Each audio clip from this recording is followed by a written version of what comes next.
L'histoire d'Eilistraë débute bien avant la création de la race des elfes, dans le vaste royaume de 16 parents. Corellon l'Arétian, le père de la race elfique, et Aroshni, la déesse de la destinée et de l'art.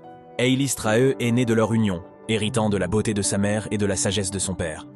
Dès son plus jeune âge, elle a démontré des talents exceptionnels dans la danse, la musique et le maniement des armes.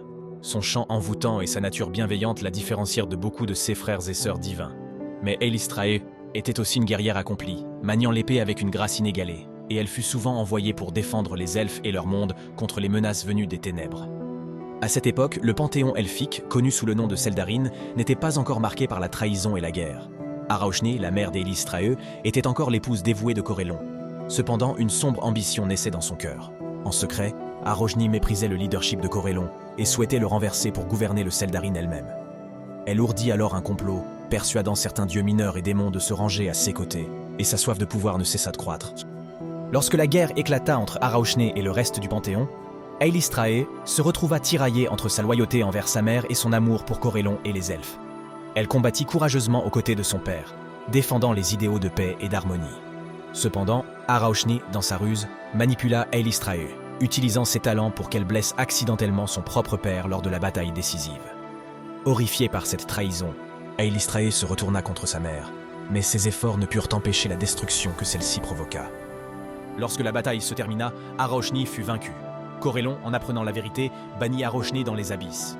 Elle fut alors transformée en une créature hideuse, Lolt, la reine araignée, et condamnée à régner sur le royaume souterrain de la démoniaque toile de la démone.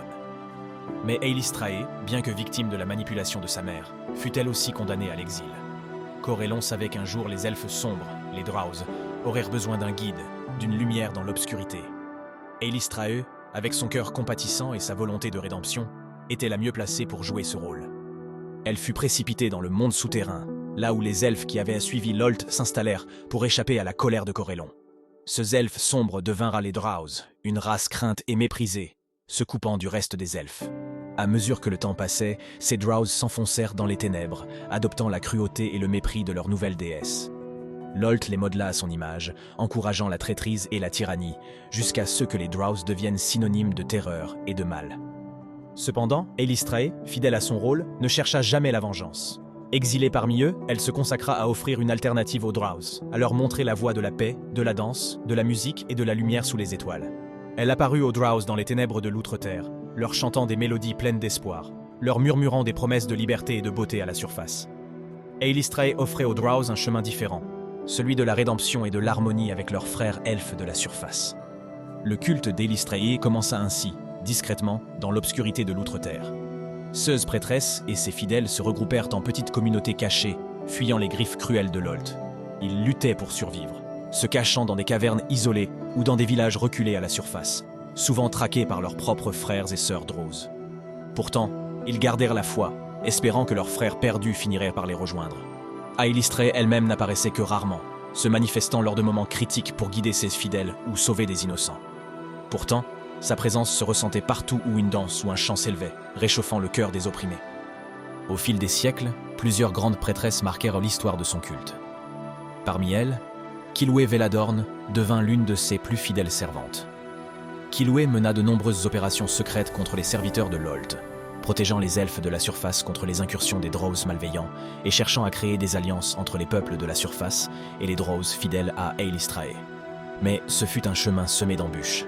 De nombreux Drows refusèrent l'appel d'Eilistraë, préférant la puissance et les promesses de domination de Lolt. Les moments sombres furent nombreux. Durant la guerre de la Toile, Lolt chercha à détruire toutes les divinités elfiques pour établir sa suprématie. Eilistraë, isolée, combattit courageusement, mais ses forces étaient en infériorité. Dans un acte de sacrifice ultime, elle choisit de se livrer à la mort pour protéger ses fidèles et les elfes de la surface. Pour un temps, il sembla que la lumière d'Eilistraë s'était éteinte. Mais même dans la mort, sa volonté de protéger les innocents ne fléchit pas. Des siècles plus tard, avec l'aide de la déesse Mystra et de ses alliés, Eilistraë fut ramenée à la vie. Elle ressuscita, plus déterminée que jamais. Aujourd'hui, elle continue de chanter pour les Drows perdus, les appelant à la liberté, à la lumière des étoiles et à une existence faite de paix et d'harmonie. À chaque pas, à chaque danse, elle montre que même dans les ténèbres les plus profondes, il existe toujours une lueur d'espoir pour ceux qui choisissent de la suivre. Eilistraë incarne la rédemption et l'espoir, la lumière dans les ténèbres. Elle représente l'idée qu'il est toujours possible de choisir un autre chemin, même quand tout semble perdu. Sa quête est sans fin, mais tant qu'il y aura des danses sous la lune, des chants s'élevant dans la nuit et des âmes cherchant la paix et la liberté, Eilistrae continuera de guider ceux qui l'entendent, les menant sur le chemin de la beauté et de la lumière. Si vous avez aimé cette histoire ou si vous êtes curieux de découvrir d'autres dieux de l'univers de Donjons et Dragons, n'hésitez pas à vous abonner et à nous laisser un commentaire pour savoir quel personnage vous aimeriez que l'on explore ensuite.